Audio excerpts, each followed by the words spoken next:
우리 어린이부 친구들 반갑습니다. 오늘도 신실한 마음 잃지 않고 이렇게 영상 앞에 예배 자리에 나온 우리 어린이부 모든 친구들 진심으로 환영하고 축복합니다. 우리 친구들 벌써 전도사님과 세 번째 만남이 되었어요. 또 그리고 벌써 1월의 셋째 주 예배가 되었어요. 참 시간이 빠른 것 같아요. 우리 친구들 늘 이렇게 예배 자리에 매주 나오고 또 매주 말씀을 배워갈 때 우리 친구들의 키가 자라는 것처럼 우리 친구들의 지혜와 믿음도 쑥쑥 자라나기를 기대합니다. 자, 그러면 오늘도 우리 같이 새로운 말씀 속으로 들어가 보도록 하겠습니다.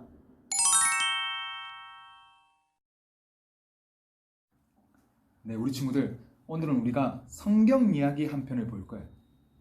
그런데 이 성경 이야기에 들어가기 앞서서 우리 친구들에게 가르쳐 줄 한 단어가 있어요. 그 단어는 바로 군중심리. 우리 친구들 바로 이 군중심리라는 단어의 뜻을 알고 있나요? 군중심리란 내가 느끼고 생각하는 것과 상관없이 다수의 사람들의 의견과 생각을 따라가게 되는 현상을 말해요. 나는 이렇게 생각하지 않는데 많은 사람들이 또 모든 사람들이 그렇게 생각하고 행동하니까 나도 그것을 따라가게 되는 것을 말해요. 바로 오늘 우리가 볼 성경 이야기에서는요, 바로 이 군중심리와 관련된 사건이 발생해요. 당시 예수님 시대에 힘과 권력을 장악했던 바리새인들과 서기관들은 당시 갑자기 나타나 사람들의 큰 인기를 얻고 많은 사람들을 따르게 했던 예수님의 모든 행적이 마음에 들지 않았어요. 그래서 그들은 예수님을 죽이기로 결정을 해요. 이때 많은 사람들이 예수님에게 아무런 죄가 없다는 것을 알면서도 바로 이 군중 심리에 이끌려 예수님의 십자가 처형하는 일에 동조했어요. 하지만 이때 많은 사람들이 예수님을 죽이자고 말할 때 혼자 용감하게 노라고 대답한 사람이 있어요. 바로 이 사람이 누구였을까요? 네, 바로 아리마대 요셉이라는 사람이었어요. 아리마대 요셉은 아리마대라는 지역에 상당한 부와 영향력을 가진 사람이었고 또 백성들의 장로이자 산헤드린 공회의 회원이었어요. 산헤드린 공회란 유대인 사회에서 최고 재판권을 갖고 있던 조직이었고 우리나라로 생각하면 국회와 같은 곳이었어요. 아리마대 요셉은 그러한 공회의 회원이었어요. 지금으로 따지면 우리나라의 국회의원과 비슷한 인물이었다고 생각하면 될 것 같아요. 이러한 사람이 된다는 것은 도덕적으로, 육체적으로 흠이 없고 또 법률, 과학, 언어 이러한 모든 것에 능통한 사람이어야만 했어요. 그리고 이러한 모습과 함께 또 성경은 아리마대 요셉에 대해 그는 선하고 의로운 사람이었다고 설명하고 있어요. 선하고 의로운 사람. 어떻게 요셉은 이러한 평가를 받게 되었을까요? 산헤드린 공회원들은 갈릴리 지역 출신의 젊은 선지자 예수를 달갑지 않게 여겼어요. 왜냐하면 당시 갈릴리 지역은 유대인들에게 천대받고 멸시받는 지역이었어요. 이러한 갈릴리 지역에서 무슨 선한 것이 나오겠느냐 하며 많은 사람들이 예수님을 무시했지만 예수님이 많은 기적을 일으키며 백성들로부터 큰 인기를 얻게 되자 산헤드린 공회원들은 예수님을 죽이려고 했어요. 그래서 공회를 열어 모두가 예수님을 죽여야 한다, 십자가형에 처해야 한다고 의견을 모았어요. 하지만 모든 공회원들이 예수님을 처형하고자 결의할 때 아리마대 요셉은 이에 찬성하지 않았어요. 산헤드린 공회원으로서 모두가 예수님을 처형하고자 할 때 예수님을 지지하는 의견을 말한다는 것은 결코 쉬운 일이 아니었어요.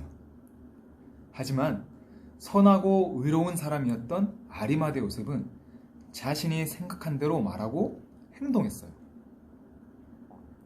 그렇지만 아리마대 요셉의 반대에도 불구하고 요셉을 제외한 모든 사람들이 예수님을 죽이고자 결의하였기 때문에 예수님은 결국에 십자가에 못 박혀 죽으셨어요. 하지만 이때에도 요셉은 가만히 있지 않았어요. 그는 담대하고 용기 있게 당시 총독이었던 빌라도를 찾아가 예수님의 장례를 치를 수 있도록 예수님의 시신을 달라고 요구했어요. 당시 모두에게 반역자였고 또 큰 죄를 뒤집어 쓰고 처형당했던 예수님의 장례를 치르겠다고 나서는 것은 결코 용기가 없이는 할 수 없는 일이었어요. 아리마대 요셉은 예수님의 시신을 받고 예수님의 시신을 세마포로 싸서 아무도 장사 지낸 적이 없는 무덤에 예수님의 시신을 두었어요. 그 무덤은 요셉이 자기 자신을 위해 준비했던 새 무덤이었지만 그것을 예수님을 위해 드리며 요셉은 온 정성을 다해 예수님의 장례를 치렀어요. 우리 어린이 친구들, 바로 이 아리마대 요셉의 이야기는요, 사복음서에 모두 기록되어 있어요. 우리 친구들, 사복음서가 무엇이죠? 바로 마태복음, 마가복음, 누가복음, 요한복음이에요. 이렇게 각각의 복음서에서 아리마대 요셉은 예수님의 은밀한 제자였고 사내들인의 유력한 의원으로서 하나님 나라를 기다리는 사람이었다고 기록하고 있어요. 그런데 당시 사내들인 공회원이 예수님의 제자가 된다는 것은 있을 수 없는 일이었어요. 왜냐하면 큰 죄인으로 여겨졌던 예수님을 스승으로 모시고 있는 사람이라면 그 역시도 죄인 취급을 받게 되기 때문이에요. 만약 아리마대 요셉이 예수님의 제자였다는 사실이 사람들에게 밝혀졌다면 그는 공회원으로서 자격을 박탈당하고 예수님을 대적하던 무리들로부터 큰 위협을 받게 되었을 거예요. 그래서인지 아리마대 요셉은 공개적으로 자신이 예수님의 제자라고 말하지 못하고 신앙을 고백하지는 못했어요. 하지만 요셉은 예수님을 처형하기로 한 공회에서 그 결정적인 순간에 모두가 예수님을 죽이고자 찬성할 때 반대함으로 자신의 선함과 의로움을 드러냈고 또 총독 빌라도를 찾아가 솔직하게 자신이 예수님을 따르는 자임을 밝히고 예수님의 시신을 찾아와 예수님을 정성스럽게 장사함으로 자신의 의로움과 그리고 또 진실함까지 드러냈어요. 우리 친구들, 바로 이 착함, 의로움, 진실함, 우리 친구들 기억하나요? 빛의 자녀로서 맺어야 할 열매 3가지가 있다고 저번 주에 말했었어요. 바로 무엇이었죠? 네, 바로 착함, 의로움, 진실함이에요. 다수가 주장했던 불의를 따르지 않고 옳은 길을 행했던 이 아리마대 요셉을 보며 우리는 바로 이 빛의 열매를 떠올리게 돼요. 우리 친구들, 우리가 처음에 배웠던 바로 군중심리, 이 아리마대 요셉처럼 이 군중심리와 같이 이 어두운 세상 속에서 세상이 따라가는 대로 우리도 떠밀려 살아가는 것이 아니라 우리는 오직 하나님의 말씀을 따라 살아가므로 빛의 열매를 맺는 우리 어린이 친구들 되기를 소망합니다. 자, 그러면 마지막으로 오늘의 챈트 말씀 다 함께 익혀보며 말씀을 마무리할게요.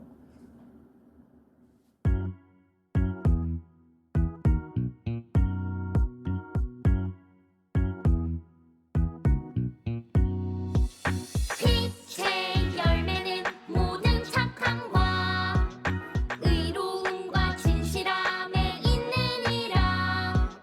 빛의 열매는 모든 착함과 의로움과 진실함에 있느니라.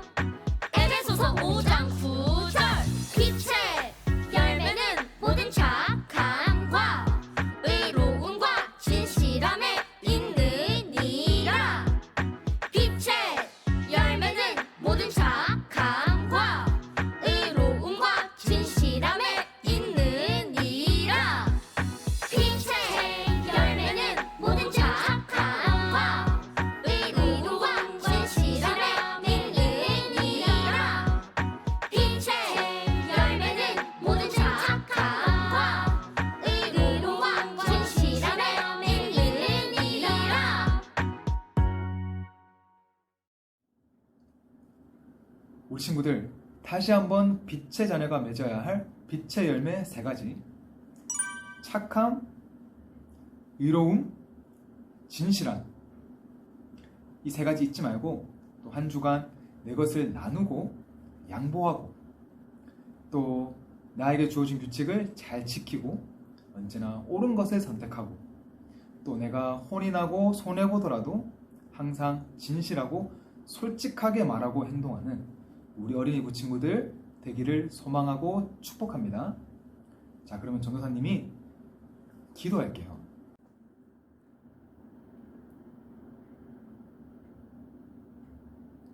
하나님, 오늘은 아리마대 요셉을 통하여 빛의 열매를 맺은 삶은 어떠한 삶인지 배웠습니다.